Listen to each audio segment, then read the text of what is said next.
pukul 15.30 Satgas Wil Densus 88 DKI Jakarta telah melakukan penangkapan terhadap Saudara M di rumahnya di daerah perumahan Bukit Modern, Pondok Cabe, Tangerang Selatan.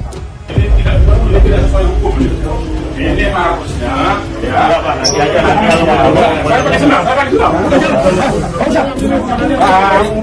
keterlibatan Saudara M, yaitu terkait dengan aksi-aksi terorisme yang terjadi di beberapa waktu yang lalu. Kalau tuduhannya terkait terorisme, menurut kami itu terlalu prematur dan kami menduga itu merupakan bentuk fitnah seperti itu. Dalam penggeledahan di kantor sekretariat Ormas terlarang tersebut ditemukan beberapa tabung yang isinya adalah serbuk yang dimasukkan di dalam botol-botol, yang serbuk tersebut mengandung nitrat yang sangat tinggi jenis aseton.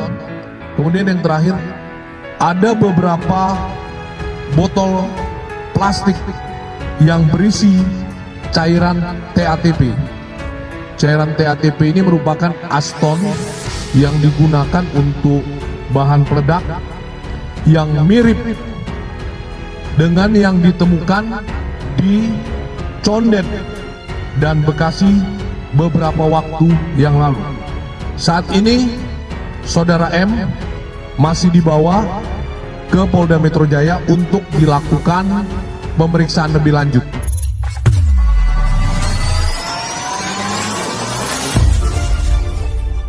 Mantan petinggi FPI Munarman ditangkap sebagai tersangka atas dugaan tindak pidana terorisme.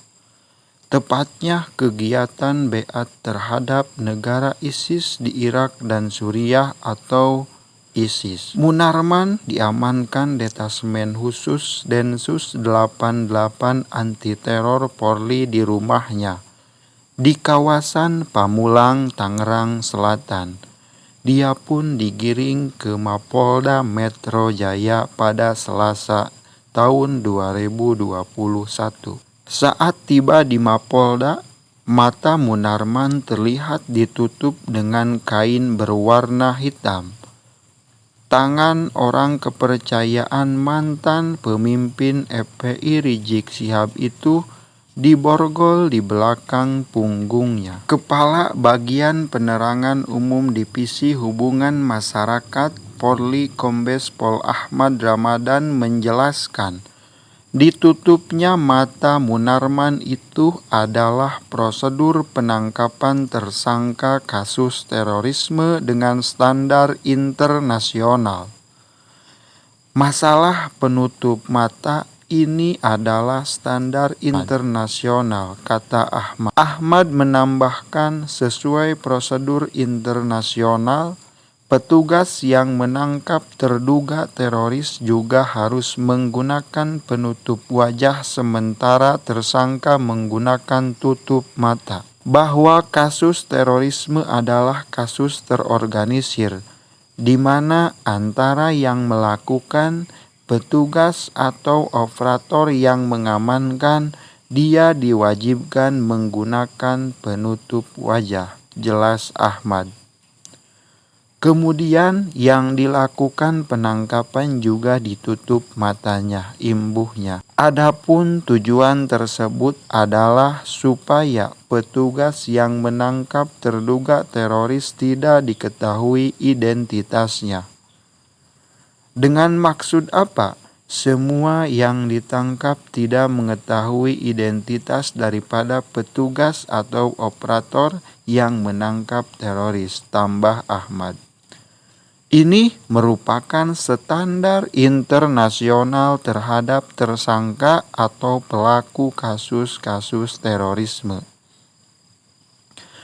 Sementara itu, Kuasa hukum Munarman Ajis Yanuar mengkritik penutupan mata terhadap kliennya tersebut. Menurut Ajis, penutupan mata itu bisa membahayakan kliennya. Selain itu, Ajis juga mempertanyakan mengapa Munarman tidak memakai masker ketika ditangkap. Ditutup matanya kalau nabrak gimana? Tidak pakai masker gimana? Itu kan enggak standar COVID-19. Kita semua di sini pakai masker. Ajis menambahkan, pihaknya hingga saat ini belum menerima alasan polisi soal penutupan mata Munarman. Belum tahu alasannya. Kami kan belum ada komunikasi lebih lanjut terkait hal tersebut, ucap Ajis. Sebelumnya diberitakan Munarman diamankan Densus 88 anti teror Polri atas dugaan kasus beat di sejumlah tempat. Jadi terkait dengan kasus beat di UIN Jakarta, kemudian juga kasus beat di Makassar dan mengikuti beat di Medan. Jadi ada 3 hal tersebut, kata Ahmad. Setelah Munarman ditangkap, Densus 88 anti teror juga menggeledah rumahnya dan bekas markas FPI di Petamburan, Jakarta Pusat. Dari Petamburan, polisi menyita sejumlah barang bukti berupa bahan-bahan peledak.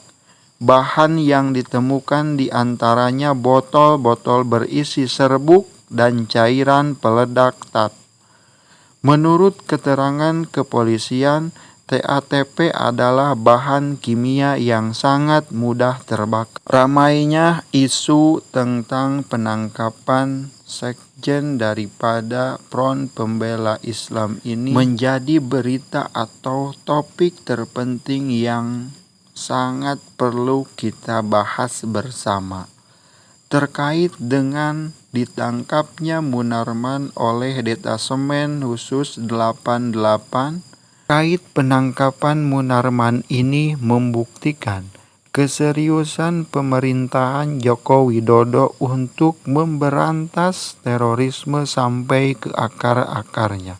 Bukan tanpa sebab ditersangkakannya Munarman ini menjadi pembicaraan di mata publik yang mana sejumlah politisi ikut berkomentar atas penangkapan Munarman oleh Densus 88 anti teror. Ada yang bilang ataupun yang mengkritik terhadap dibekuknya Munarman ini sudah melanggar hak asasi manusia karena tidak sesuai dengan prosedur penangkapan. Pembelaan yang dilakukan baik itu oleh salah satu politisi atau kuasa hukum Munarman itu sah-sah saja dilakukan. Yang terpenting dari semua itu ada aturan-aturan main yang mana itu bisa dibuktikan di dalam persidangan. Kalau benar Munarman terduga ataupun terlibat dengan jaringan terorisme, penangkapan Munarman ini bukan perkara yang mudah, yang mana Densus 88 ataupun aparat penegak hukum dari kepolisian sudah mempersiapkan dari jauh-jauh hari untuk bisa menangkap Munarman, karena dalam proses penangkapan ini tidak semena-mena tetapi diperkuat dengan bukti-bukti ataupun fakta-fakta yang akurat yang nantinya bisa dibuktikan di depan persidangan. Kalau benar bukti-bukti yang diajukan oleh aparat kepolisian terhadap tindak pidana terorisme, maka Munarman akan menjadi terdakwa atas terlibatnya dengan jaringan terorisme. Maka rakyat Indonesia sangat menantikan ataupun mengapresiasi gerakan yang dilakukan oleh aparat kepolisian ini, yang mana ini menjadi sebuah prestasi akan keseriusan ataupun benar-benar ingin memberantas jaringan terorisme yang ada di Indonesia, yang mana sangat berdampak buruk terhadap keberlangsungan bernegara kita. Ketika ini jaringan terorisme tidak ditangkap sampai ke akar-akarnya, dan semua yang terlibat dan sudah dipersiapkan akan melakukan pengeboman di sejumlah titik-titik tertentu, maka ini akan menjadi sebuah ancaman bagi bangsa Indonesia.